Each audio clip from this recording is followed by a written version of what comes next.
Hi. Hi, how are you? Good. Welcome back to the second episode of Rainy City Murders. I realized we did not introduce ourselves. No, we did not. So, my name is Peyton. My name is Verity, and I'm Peyton's mom. Yes, she is. So we decided to do this because we are total buffs about crime and drama. We watch crime stories all the time, And I love but documentaries. and documentaries, but they never cover certain things which we think are so important. So some of the ones we are doing are going to be a different viewpoint of what they've covered. Now, this episode today, I have no idea who it's about or what we're covering because my daughter decided not to tell me. So I will be learning along as everybody else.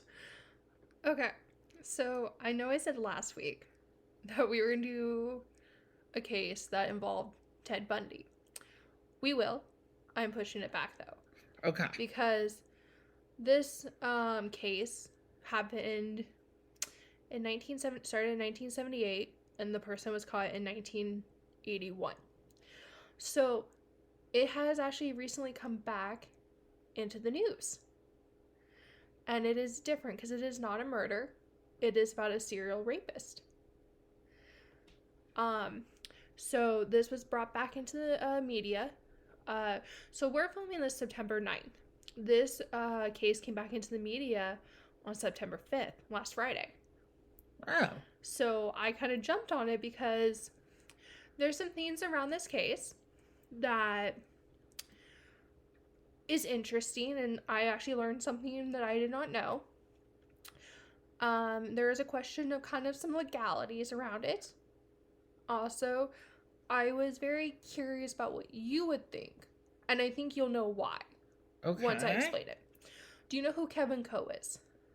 No, I don't. Okay. So I'm at a preference. I would just want to take one note before we actually start. So I'm not going to go into full details about the family of him, and I actually don't know a lot about his victims, because they chose to kind of keep that more private, which is Okay. totally okay. I'm fully support it. We are going to talk a little bit about his mom. And for lack of a better description, they have a very bizarre, questionable relationship. Oh. So we're not going to go fully into that because we would be here for like days if I try to fully discuss that relationship. Okay. So if They often say that some of these predators have weird relationships with their mother. Or abusive relationships with their father. Yeah. I don't know about that, but psychologists and psychiatrists and criminologists say all this stuff. So it would take forever to try to untangle that, and we don't have that time. So if you are interested in this case and more interested about that, one of my favorite true crime novelists, Jack Olson, wrote a book called Son, A Psychopath and His Victims that actually explores that relationship a little bit more. Okay. You're in for a treat. Okay. Yeah. So Kevin Coe, between 1978 and 1981, terrorized Spokane. Spokane is in like eastern Washington. It's the last city you hit before you go into Idaho. Yeah. Nicknamed the South Hill Rapist. Oh. So in 1978 and 1982. Many involved an extreme level of physical injury to the victims. They learned pretty quickly that they were dealing with one single offender because they had a distinct signature as a glove, fist, or fingers rammed in the mouth and throat of his victims. Oh my God. Yeah. So they actually don't have a lot of background because this was early 80s, late 70s, early 80s. So the case is not really digitalized. It is more still in the written record, so it's very hard to get like the full case. Yes, So I because can kind back then there wasn't DNA. so I can only kind of give you what led to his arrest and the trial and what happened after the fact. Okay. So in 1981, a school custodian observed a car illegally parked in a bus drop-off zone during the time a daylight rape occurred. Because he did not do this solely at night. He did this during the day. Oh my God. Um, Police traced the vehicle registration to a Gordon Coe. He was the managing editor of the Spokane Chronicles. Oh no. His son was, Uh-huh. oh my God, in his dad's car? Yep. So Gordon Coe was in charge of a program to receive tips on the rapist's identity. Okay. So his dad was head of the newspaper. Yep, the Spokane and Chronicle. He was supposed to collect the tips on the rapist. Uh-huh. And the rapist, his son, was driving around in his car. Uh-huh. Alrighty. And so Gordon was ruled out immediately due to his age. Okay. Which is a little ageist, I'm not gonna lie. Yeah. Because we have seen. Yeah. In many cases, older people are perfectly capable. Yeah. But I think it was a level of violence that was inflicted on these victims. Were the victims saying a description? We will get into that. Okay. They, who was actually originally named Frederick. He actually changed his name to Kevin. He was a former Las Vegas radio announcer and an unsuccessful real estate agent. Oh. So at the time, his dad had let him use the car. Okay. Placed a tracking device on the car and discovered that in addition to targeting female joggers, he was also stalking city buses for victims. So after they cleared the dad, they assumed it was the son? Yes, because so they put the tracker on the vehicle. To trace to follow the son. So he was attacking female joggers and apparently also targeting people on the bus. So how many victims did he have? Like 6. Okay. But we'll get into that because they're sure it was more. Oh yeah. So, but back then, there was the. Do you really want to report it? I mean, that's are still, they going to believe? It's same now. It's the same thing now. Yes. You have a little better luck, especially if you get like a female detective. But even then, it's not a guarantee. Yes. Several victims identified him in photo lineups. He was arrested on 6 charges of first-degree rape, although authorities believe he was actually responsible for numerous incidents of voyeurism, indecent exposure, indecent assaults, and at least 43 rapes. 43? Uh-huh. And one of Coe's victims was former KREM TV and King TV meteorologist and former KHQ TV anchor Shelley Monahan. But her case was not one of the 6 because, so this case is very interesting. And this played a huge part in getting his charges reduced and getting the convictions reduced. Shelley Monahan and most of his victims to recall key details of what happened underwent hypnosis. Oh, back then that's when when they just started it. And they used it so that would. Yes. So that played into this. Yeah, back then it wasn't I mean, you can use it now today but it's more that's not really it gives them probable cause. But it doesn't. Yeah. So it's kind of a interesting. Yeah, it could be false memories. Yes, because eyewitnesses, even the victims, we have seen Yeah. cannot recall and With cannot the always rape recall. with the rape kits that they have now, they can link it to DNA. Yes. Back then, if they didn't get a rape kit right away, they could tell blood type, I think, but they couldn't link it to a specific person. Yes. Hi everyone, I wanted to step in here while I was editing to better explain the use of hypnosis in criminal investigations. Hypnosis is a criminal investigation is a very controversial forensic technique used to enhance a witness's recall of crime details, but it is not a standard procedure and carries significant risk of false memory creation and confabulation, potentially leading to inaccurate testimony and convictions. While it can sometimes provide useful information, its scientific validity is questioned due to the unreliable nature of memory, and strict guidelines are necessary if it's used at all, with results needing thorough cooperation and never being assumed as fact.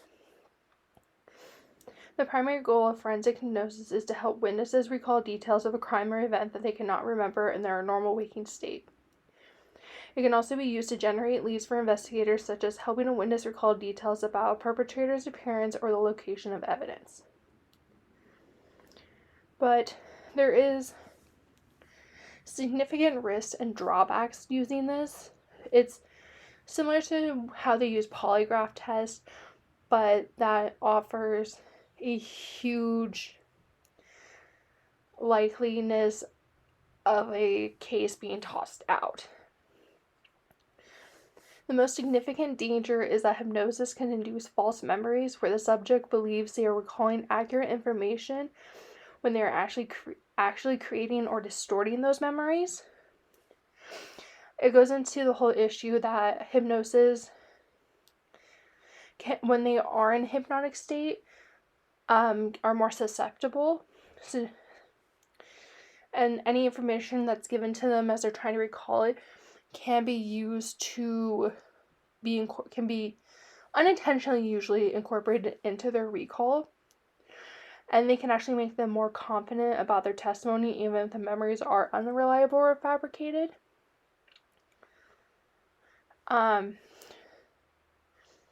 There is specific things that they have to do and a lot of caution they have to take if they go this route. Like, forensic hypnosis is generally used only in specific cases involving key witnesses or victims, and only after consultation with the Department of Justice. Sessions are usually conducted by qualified health professionals, so psychologists, psychiatrists, rather than investigators, and a rigid code of conduct must be followed, including detailed procedures, written permissions from the Assistant Attorney General, and a complete recording of the entire interview. And then any information obtained through this must be thoroughly checked and rechecked and checked by other evidence to ensure its accuracy. It's controversial because modern psychological understanding emphasizes that memory is not a permanent, easily accessible storehouse, but a malleable and reconstructive process. So due to this high risk of unreliable information, many courts have restricted and even prohibited the use of hypnosis-induced testimony. There are a few cases where it has been successful, such as there's a very famous kidnapping case. I cannot recall the name of it right this second, but a bus driver was put under hypnosis, and they were able to recall 2 license plate numbers, one of which was nearly correct and led to the arrest of the kidnapper. And then there was a robbery case in which a witness was able to provide the license plate of the getaway van after being hypnotized. So there are some success stories, but 9 times out of 10, they're not going to do it, especially nowadays.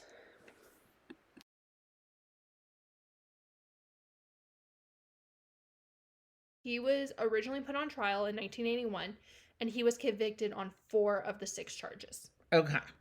It was first-degree rape. Okay. The case was it was a strong case, but it was all circumstantial evidence. Yes. That's all it was. And today's date now, circumstantial will get you convicted. Debatable. Yeah. Depends on it depends on the jury. It depends on how Yeah, and it convincing you can depends be on the prosecutor too. on if they think they can win. So in addition to the positive identification given by the 6 victims, he had received speeding tickets in the same Area. areas right after the rapes occurred. His blood type matched that left at the scene, and like the rapist, he was a creator. So that means his blood type showed up in his bodily fluids. Okay. So Cole's alibi was that he was either having breakfast or dining with his parents during the time the attacks occurred, or else so his mom was a socialite. So family image is a very big deal. Oh yeah. So his mom testified that he was teaming up with her and a mother and son vigilante squad to follow local buses in order to try to capture the real rapists themselves. Oh my God. God. It gets better. The mom gets better. Like I said, they had a very interesting relationship. I have a lot of questions about it. I've read the book. I still have a lot of questions surrounding that relationship. Oh my God. So. Okay, let's team up and go chase Travis Decker? Yeah. So at sentencing, a psychiatrist hired by the defense testified that Cole had confessed to the 6th rape. This did nothing to reduce his consecutive sentences, which amounted to life plus 75 years. Okay. Coe would later recant this, claiming he had concocted the story, thinking he'd be sentenced to a psychosexual treatment center instead of prison. Okay.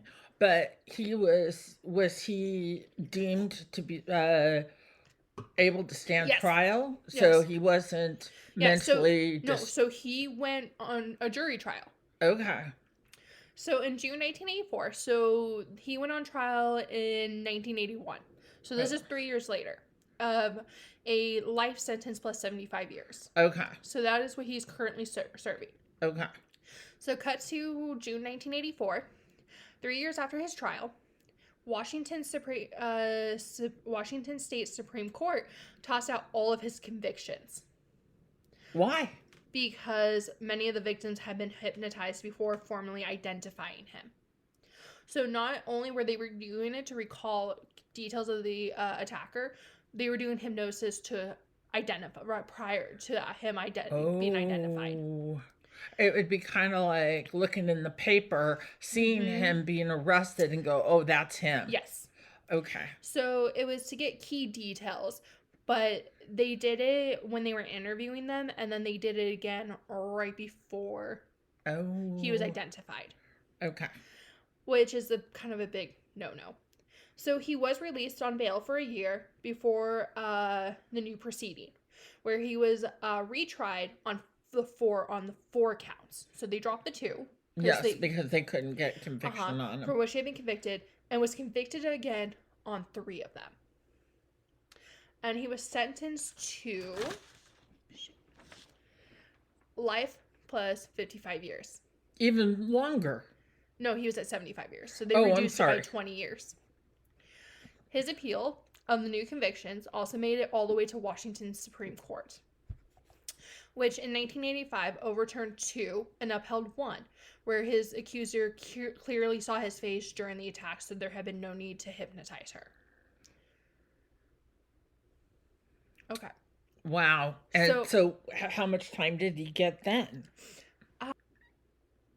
That is so funny. I mean... No, 25 years.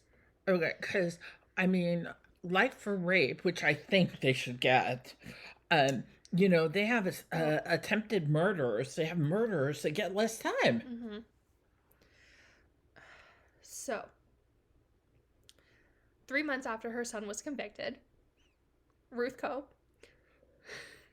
What did she do? Was arrested for trying to solicitate the murder or maiming of her son's prosecutor and judge.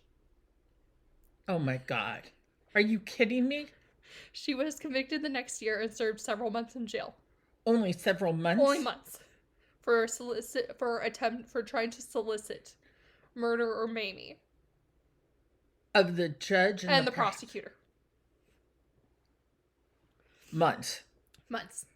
So her husband Gordon, whose newspaper career was ended by his son. Oh, I bet. By his son, by the circumstances around his conviction, called his wife's arrest a clear case of entrapment. He stood by her. Did he stand by his son? I guess. I'm going to assume yes, due to the fact that he stood by his wife for trying to solicit the murder or maiming of the prosecutor and judge. So I'm going to assume that he stood by his son. I think, there's a lot of things I would stand by my kids, but I don't have a son, but I think rape might be one I wouldn't. But if you truly don't think your son did it. I agree. I totally agree. So it's kind of hard to tell because they kept very quiet, which I understand. Yes. And if I had a lot of money and everything like that, I assume I would hire the best attorney there is, and, but he admitted to it. Yes, and so that's the hard part. So Ruth died in 1996 in Henderson, Nevada at 75 years old. She was survived by her husband, son, and their daughter. Their daughter? They have who had to go through all this? Yes. Oh my God. I think I would change my name. So, cut to Kevin Coe's confinement history. He served the entire 25-year sentence at Walla Walla State Penitentiary. Which is, if anybody knows about Walla Walla, is maximum. It's where our death row is. It's there. You don't want to be there. You don't want to be there. It's really bad. He maintained his innocence. He did not attend any prison counseling programs, and he became eligible for parole in 1992, but never applied. So, this is kind of where there are some questions of legality. So, in 1990, Washington State passed the Community Protection Act. It's a civil commitment. It's a civil commitment statute. Yes. So it allows states to indefinitely retain dangerous sexually violent predators even after their criminal sentences ended. Okay. So what that means is that even though you get 25 years, you can end up staying in jail. If found guilty by a jury of possessing a mental defect, that makes them likely to reoffend, offenders are sent to the Special Commitment Center. Here in Washington, it's called McNeil Island. And we were actually the first state to do this, and 19 other states have since followed. Yes. So, where they receive treatment for mental disorders linked to sexual deviancy. Prosecutors attempted to apply this statute to Cole on December 22nd, 2007. A judge postponed the trial until his sentence was due for completion in September 2008. So, it's kind of a hard situation because in the perfect world, it's you do the crime, you get convicted, you do your sentence, and once you're released and you do anything that you need to do, your parole, probation, your fines, community service, your slate's supposed to be wiped clean. But it's not a perfect world. No. So I understand it. How many people are on McNeil Island? I will get into this. So I'll give you a background on both what a Special Commitment Center and McNeil Island is. So it's Special Commitment Center programs provide specialized mental health treatment for civilly committed sex offenders who have completed their prison sentences. Okay? So the SCC serves as a treatment lead of multi-tiered system supporting these residents and public safety. Okay. Before level 3 sex offenders. So this is only for level 3. These are the sexually violent predators is what they're called. Yeah. Here, they send out notices that tell you who's moving into your neighborhood. They You send also out can find it on Yeah, websites. there's a But yeah, website, they but send they out send flyers. out flyers in and what it tells you what Hmm. level they are. They send a picture. They send out what they've been convicted of, everything like that to your house. Yeah, we've gotten quite a few of them. Yes. So before level 3 sex offenders complete their sentence, a committee of experts evaluate whether they have mental abnormalities, which makes them more likely to reoffend. The end of sentence review committee includes representatives for the Department of Corrections. So you got Department of Corrections, you got the Department of Children, Youth, and Family Services, Department of Social and Health Services, the Intermediate Review Board, and you have law enforcement. And that can be arresting officers or the prison staff. Yes. So the court system then orders these residents to the special. Once this review board goes, they get ordered to these centers. Courts may at a later time order residents to less restrictive alternatives than the total confinement facility, and in some cases, many order residents to be unconditionally released. All residents also have defense attorneys advocating on their behalfs. Yes. So when residents transition to they're called LRAs in the community, so they're residential housing basically. Yes. The Department of Corrections provides security recommendations and assigns each resident a corrections specialist. And while SCC maintains oversight of residents, the treatment transfers to community sex offense treatment providers. So that's what the special commitment centers are. Yes. So McNeil Island is nestled in the middle of the Puget Sound. I know exactly where that is. It's home to 214 residents, and they are all men that Washington State considers its most dangerous sex offenders. Yes. They live at a special commitment center. All men have served their sentences, and yet, due to a controversial legal mandate, they remain confined indefinitely. And there is a way they can advocate for reviews. Yes, they can. But they are unlikely to be granted. Yes. Which in some way. So that's kind of where I understand them trying to protect us. As a female, I understand them trying to protect us. But, I mean, they've served their time. I mean, they've served their time. So, unless they were sentenced for life, how can we hold them past their sentence? So, one of the attorneys who represents some of the men confined to the commitment center is Kelly Canary. Okay. She says that some people are often shocked when they discovered that even after they've completed their sentence, they've served their time and get out of prison, they can be civilly committed and detained for the rest of their life. Yes. So each of the residents have previously been convicted of at least one sex crime, and that's including sexual assault, rape, and child molestation. Well, a court has then found them to meet the legal definition of a sexually violent predator, meaning that they have a mental abnormality or personality disorder that makes them likely to engage in repeat sexual violence. I mean, do you put them on this island and they go back into the community and do it again and then end up in prison? Yep. But, I mean, putting them on an island, and this is an island. Mm-hmm. I don't know. Yeah, it's a ferry ride and a bus ride. Yeah, it's an island. So civic commitment centers, which exist in fewer than half of the U.S. states, are meant as a community safeguard and a means of providing treatments to the offenders. But they're riddled with controversies. Criminal justice reform advocates fear the implications of predicting future risk and basing confinement on what someone might do.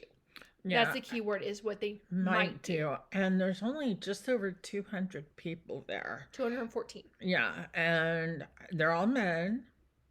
And I don't know. And plus, these facilities are costly. They're very costly. And have low release numbers, making little known about whether they are doing anything to actually keep the community safe.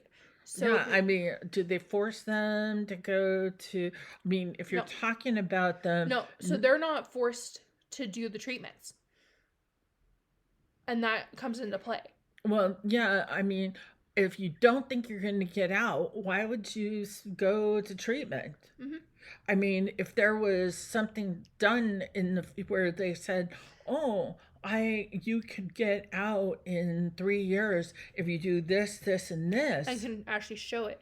But the thing, yeah, so what has come out is that no matter what center they've looked at, because of the low release rates, there's actually no proof that this is actually helping. Yes, I'd be mad. Well, especially because little is known about whether or not there are allowed visitations from families. Yeah, I don't know. So, Washington Civil Commitment Center is unique, not only for its banished to an island affinity, but it was the first of its kind. And this I came in 1988 when a convicted sex offender, his name was Gene Raymond Kane, abducted, raped, and murdered a lady named Diane Ball. I am so sorry. It's Ballasitz. She was 29 years old, and at the time of the incident, Kane had been released from prison to a work release center. Because that's also something Washington has is work release centers. Yes, they do. Her death, followed by two other disturbing sexual assaults by different assailants, fueled a public outcry that eventually led the governor to sign the Community Protection Act of 1990. The act was a package of laws aimed at sex offenders, including tougher sentences. And this is also what started the sex offender registration. In Washington, In Washington. And the creation of a procedure that allowed authorities to indefinitely lock up sex offenders when a court believes them a continued threat to the community. Okay. So we're going to jump back to Cole. I promise that we're almost to the point. Okay. So while preparing for the hearing, a new search of the Spokane police's evidence room turned up a box containing a rape kit slide with DNA, which was a match to Coe. However, the DNA evidence that matched Coe's was not for any of the other rape convictions that had been overturned, but for the rape of which he had just served time. Upon the completion of the prison sentence, he was transferred to McNeil Island to await the civil commitment trial, which began on September 15, 2008, and then ended on October 15, 2008. So about a month. Okay. The prosecution and defense rested their case. The next day, after several hours of deliberation, the jury decided that the prosecution had proven beyond reasonable doubt, because so to do this, they still have the same thing as a normal court trial, is that they have to prove beyond a reasonable doubt. Okay. And it has to be unanimous. Okay. It has to be. That Coe was a violent sexual predator, so then he was committed indefinitely to McNeil Island. So as of March 24, 2011, Coe's appeal of the trial proceeding to be civilly committed as a sexual predator was denied. He has been diagnosed with mixed personality disorder with narcissistic, histrionic, and antisocial features. He also received a score of 25.3 on the psychopathy checklist, which nearly all of the core personality traits of psychopath indicated. Okay. So here we are. This is the point. So Coe is now 77 years old. He has served 25 years and an additional 19 years on McNeil Island. So this is almost 4 decades after the first rape. Okay? Yeah. So he is in poor health. Do we let him go? So he has suffered a stroke, heart failure, dehydration, degenerative disc disease, and other ailments. He is described as frail, has withdrawn socially, and has little motivation to take care of himself, according to court records. His main activity is watching TV. So this decline in his mental and physical health has led experts to believe Coe has a very low risk of sexual and we're paying for all of his yes. health. Yes. they don't believe he's going to reoffend. Wow, I don't know why that was so hard. So, in order to keep him at the island facility, the state would have to continually provide evidence showing Coe as a danger to society. The state can no longer meet its burden of proof beyond a reasonable doubt that Coe is likely to reoffend if released. So here's where the big issue is. Do most people age out of this system? They die. Oh. They die there. Well, the Golden State Killer, So, despite serving 25 years in prison in Walla Walla, plus another 19 on Menial Island, experts still regard Coe as being in the first stage to change his behavior. He has declined to engage in sex offender treatment, and not much is known about whether he continues to endorse, supports, or wants to engage in sexually violent activities, according to court records. His treatment plan states he possesses a high level of psychopathy traits and has often engaged in grievance-based thinking, saying, "I'm the real victim and I've been treated unfairly." He was also diagnosed with several sex-based disorders. So from day one, he still to this day says that that they have the wrong person and that he is the real victim. But there's false, they do say that there are false testimony and stuff like that they say they did it and then they say they didn't do it, and was it coerced or So, but his mother's saying that they were following I just kind of so as required by law, because it is law, Coe will face a hearing in Spokane County on September 12, 2025, where his victims are expected to speak. An actual trial, is set for October 2nd to determine if Coe should be released. If that happens, he will be sent to an adult family home in Spanaway, where he will receive 24-hour care. Hi everyone, me again.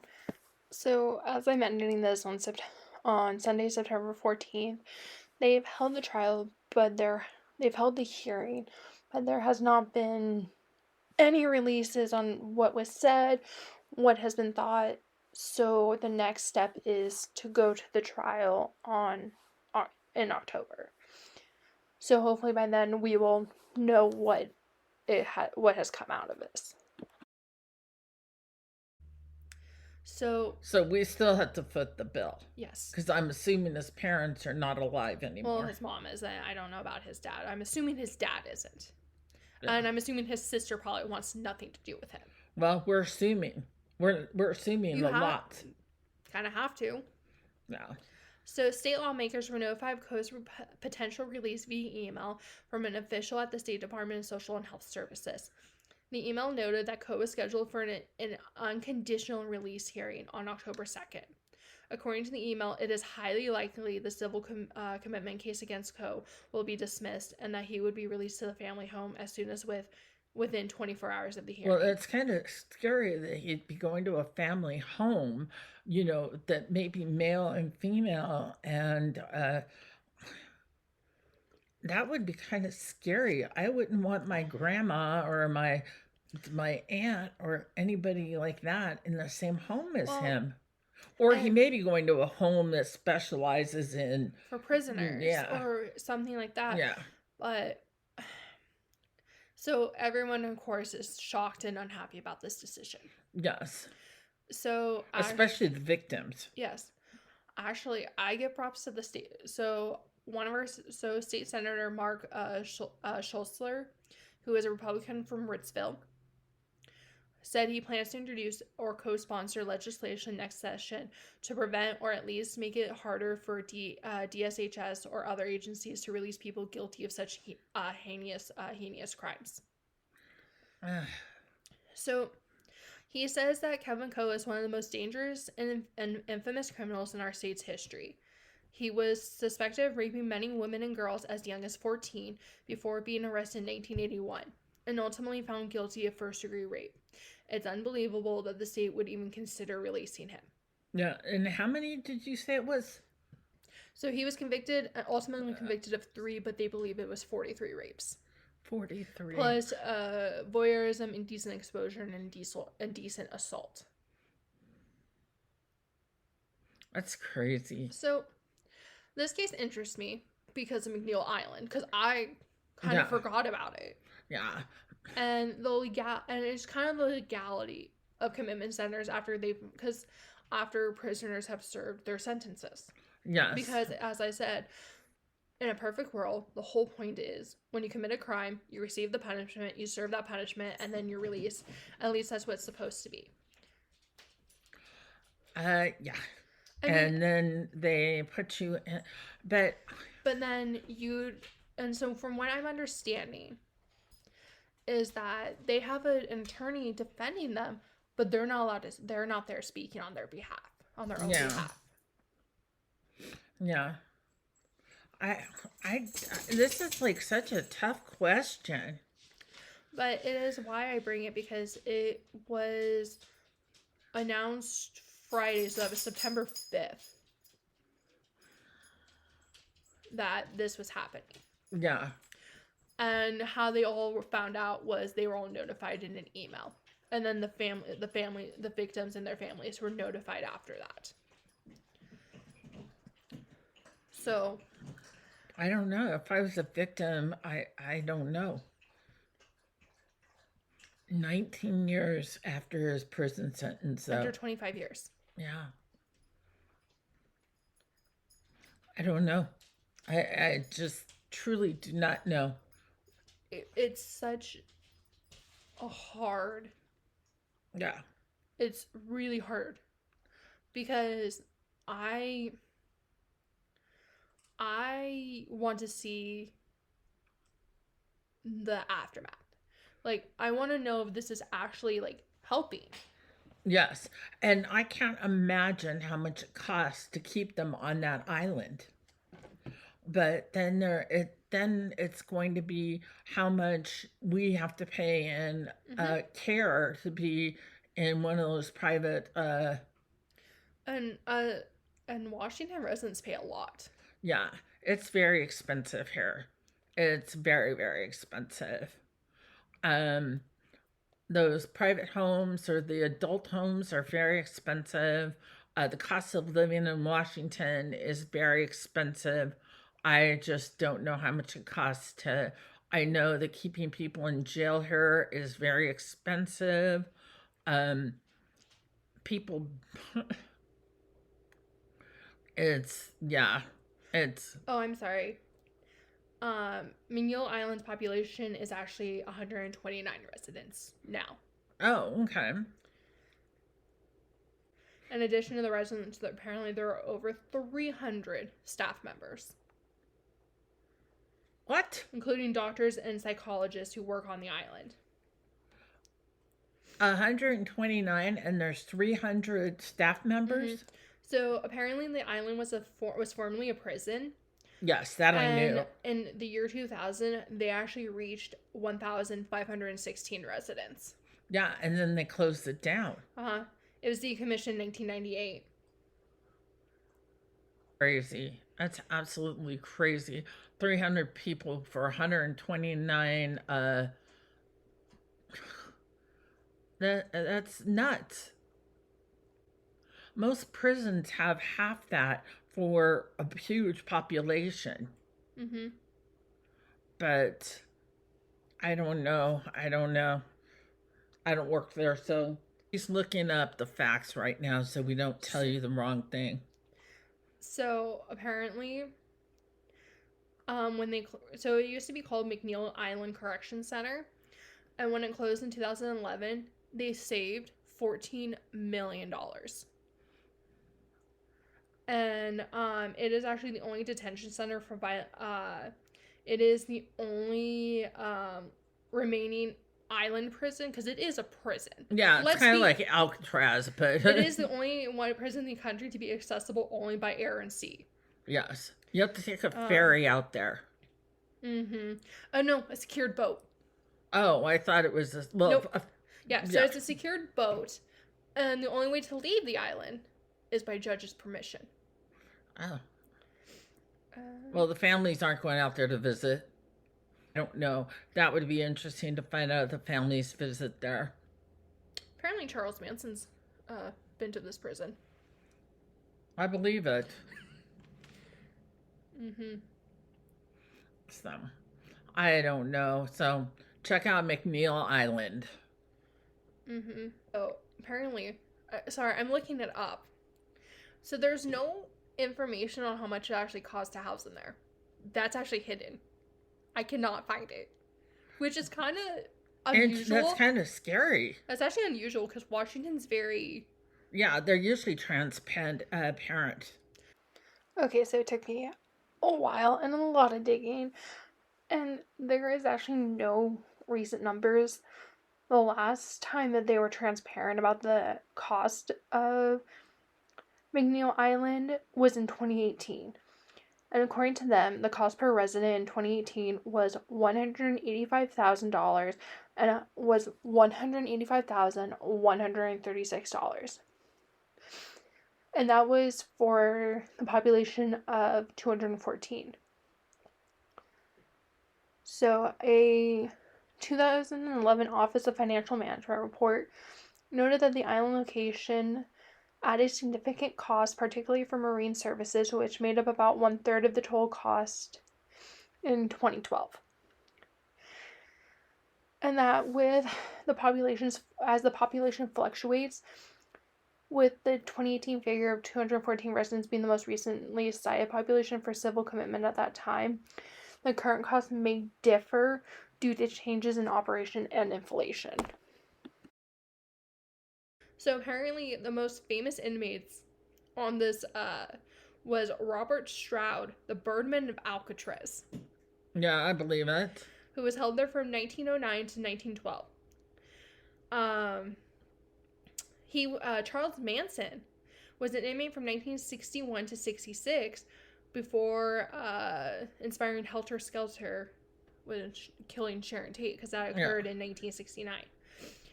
And Alvin Karpis, who was transferred to McNeil Island in 1962 from Alcatraz as a result of his impending closure to complete his sentence. Karpis was labeled the FBI's public enemy #1 at the time of his capture in 1936. Swimming off McNeil would be much easier than swimming off Alcatraz. Mm-hmm. I'll have to update you when we find out more information about McNeil Island. Well, no, it'll probably be an update once this hearing comes. Oh, yeah, definitely. We want to see if they let him out or not. Well, they're likely to because, the state can't meet a burden of proof anymore. Yeah. He's 77 and failing health, and even with what the families would say, you can't meet that burden of proof anymore. No.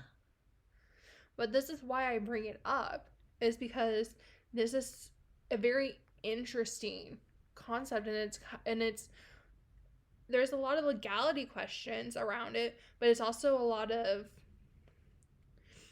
there's just a lot of on whether you actually believe it or not, whether they should do it or not, and it's hard because I understand where everyone's coming from, because I agree, I would want a treatment facility, but they also can't produce the records, they can't produce anything that shows if this is actually helping or not. Yeah. Because they're not forced to do anything. To participate. Yeah, but so let me ask you this. Would they actually get anything out of it if they were forced to get out of bed and go? They have a likely better chance of getting a review and potentially getting released. I don't know. I just think if they're forced to do something they don't want to do, it's not going to help. And also the problem is that even though a lot of these residents are doing the treatment, they're doing the programs, they're gardening, they've changed their lives. Because there's one guy there who completely changed his life and hates what he did. He turned to Buddhism. He has completely changed, and he still can't get a review. Yeah. That's, He has recanted. He has apologized. He has done everything that they told him to do. yeah. And he still can't get rid And of he you. still can't get released. And he's still there. Yeah. So it's just Yeah, what do you do? I in mean, this situation. yeah. So, but that is what I have. Okay. Very curious, though. Yeah. About what I'm other definitely interested in what you guys have to say about McNeil Island. Uh-huh. And what you think. Because it's a dilemma. It is. And she was saying, and my daughter was saying that 19 other states have done this. I've done a specialized treatment for sexual predators. Okay, so this should be my last edit. But the states that also have a program are Arizona, California, Florida, Illinois, Iowa, Kansas, Massachusetts, Minnesota, Missouri, Nebraska, New Hampshire, New Jersey, New York, North Dakota, Pennsylvania, South Carolina, and Texas. Texas is actually a little bit different because they require an outpatient treatment rather than confinement, which is vastly different than all of the other states. And then you have Virginia and Wisconsin that rounds it out. And as we said earlier, there's a lot of constitutional challenges raising questions about these laws, arguing they are essentially continued incarceration without due process protections afforded by criminal law. However, the U.S. Supreme Court has upheld them as civil procedure, so it's kind of a weird gray area. And states require a diagnosis of a mental abnormality or a mental disorder that predisposes a person to sexually violent behavior, but the exact criteria and required proof do vary. And that the practice of indefinite civil commitment remains controversial, with opponents questioning its effectiveness and claiming it functions as a shadow prison system. So, like we said, I'm very curious to hear what you guys think about this, because it's different. And I actually can't figure out what states they are. I was not able to figure that out. Oh. So if anyone knows, please let me know. Yeah. So I would love to look more into this. I don't think it's an island. No, we're the only island. We're the only island. We're the only state in the country that has a prison island still. Oh because my God. let's be real here. They can call it a treatment center. It is a prison still. Isn't Rikers Island It's, yeah, but it's still, it's not in the middle of the thing. It's still connected. Yeah. It's still connected by the land. Isn't there a bridge? I think there's a bridge. There's not a bridge to McNeil Island. We don't know anything about New York. We're just telling you. And, like, I know McNeil Island because it's near Fox Island. Yeah. This is actually near where our family is. Mm-hmm. So. But I'm curious about what you guys think. Okay. Well, I think we're done for this today. Yeah, I promise you will get your Ted Bundy episode next week. Okay. Ted Bundy. Thank you, guys.